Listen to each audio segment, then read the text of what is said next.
I want to show you something. So Afiadenyigba is a town that there are water bodies beside at the two sides of the road. So this is one part, and then this here is the second one. So because of the level of the sea that poured into the lagoon, the level of the lagoon too has risen. So you can see it's very high.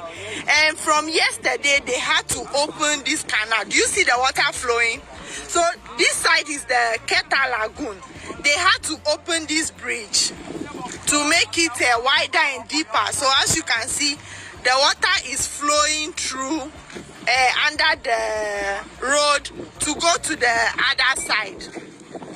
I'm just trying to give you an idea of how serious the water situation around here is. You see?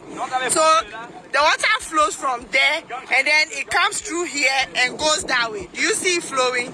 Yeah. My only fear right now is that the people at this side, their main occupation is salt.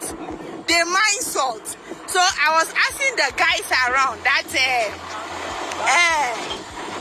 what will happen to the salt that has been stored at the river bank. I don't know if you can see it. Far away you see some white things. That is salt.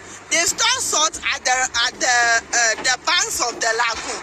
So right now my worry is if the water keeps flowing towards this area.